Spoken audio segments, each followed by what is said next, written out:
Mobile ఫోన్ల యుగంలో పిల్లల్లో పుస్తకాలు చదవడం పట్ల ఆసక్తి తగ్గిందని, పిల్లల్లో పుస్తక పఠనం పైన ఆసక్తిని పెంపొందించాలని డాక్టర్ సుధాకర్ అన్నారు. రేగొండ మండలం దమ్మన్నపేట గ్రామంలో ఏర్పాటు చేసిన గ్రంథాలయాన్ని డాక్టర్ అప్పల సుధాకర్ ఆదివారం ప్రారంభించారు. ఈ కాలంలో పిల్లలు పుస్తకాలు చదవడం మాని మొబైల్ ఫోన్లకు అలవాటు అయ్యారని అప్పల సుధాకర్ ఆవేదన వ్యక్తం చేశారు. పుస్తక పఠనపై విద్యార్థుల్లో ఆసక్తిని పెంచాలనే ఉద్దేశంతో దమ్మన్నపేట గ్రామంలో గ్రంథాలయాన్ని ఏర్పాటు చేసినట్లు డాక్టర్ అప్పల సుధాకర్ తెలిపారు. ఏర్పాటు చేసేటువంటి ప్రధాన ముఖ్య ఉద్దేశం ఏంటంటే పిల్లల లోపల తర్వాత యువకుల లోపల సృజనాత్మకత పెంచడం కోసము, తర్వాత బుక్ రీడింగ్ అనేది మళ్ళీ మనం రివైవ్ చేయాలి. ఎందుకంటే బుక్ రీడింగ్ నుంచి పిల్లలు యూత్ దూరమై సెల్ ఫోన్కి అడిక్ట్ అవుతున్నారు. దాంతో వాళ్ళకు క్రియేటివిటీ అనేది తగ్గిపోతున్నది. తర్వాత కాంపిటేటివ్ స్పిరిట్ కూడా తగ్గే అవకాశం ఉంటుంది.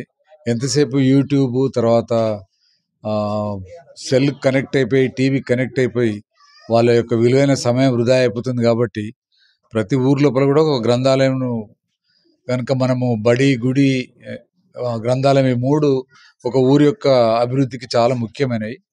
సో వీటిని మనం డెవలప్ చేసుకుంటే మనం మంచి సంస్కృతిని నెక్స్ట్ జనరేషన్కి ఇచ్చిన వాళ్ళం అవుతాము. వాళ్ళు అభివృద్ధికి కూడా మనం తోడ్పడగలిగేటువంటి అవకాశం ఉంటుంది. సో ఆ సదుద్దేశంతోనే ఇక్కడ ఒక గ్రంథాలయం స్థాపించడం జరిగింది. చిన్నప్పుడు మేము పరకాల లైబ్రరీలో గ్రంథాలయంకి వెళ్ళి అక్కడ ఒక్కల కార్డు మీద నలుగురం బుక్స్ తెచ్చుకొని వరుసగా ఎక్స్చేంజ్ చేసుకుంటూ చదివేవాళ్ళము. సో అందుకోసం గ్రామ స్థాయికి కనుక లైబ్రరీ రీచ్ అయితే పిల్లలకు చిన్నప్పటి నుంచి పుస్తకాలు చదివే అలవాటు డెవలప్ అయితే వాళ్ళ మేధో సంపత్తి ఇంప్రూవ్ అవుతుంది. చిన్నప్పటి నుంచే ఆధ్యాత్మికత, కుటుంబ విలువలు, తల్లిదండ్రులతో ఎట్లా ప్రవర్తించాలి, పెద్దల పట్ల ఎట్లా గౌరవంగా ఉండాలి, తర్వాత మన చరిత్ర కూడా తెలుసుకునేటువంటి అవకాశం ఉంటుంది.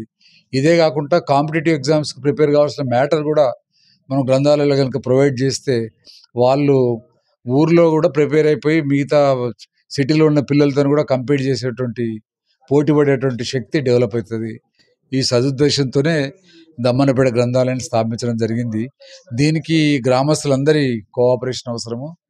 ముఖ్యంగా సర్పంచ్ కానీ, ఎంపీటీసీ కానీ, ప్రజలు, యూత్, స్టూడెంట్స్, తర్వాత మా ఎల్డర్ బ్రదర్ రాజనరసన్న కానీ, పిట్ట వెంకటరామనరసయ్య గారు కానీ, తర్వాత సుదర్శన్ రెడ్డి ఈ యొక్క భవనానికి చైర్మన్ ఆయనే, తర్వాత మిగతా అందరి మిత్రులు, వీళ్ళందరికీ నా కృతజ్ఞతలు తెలియజేస్తున్నా.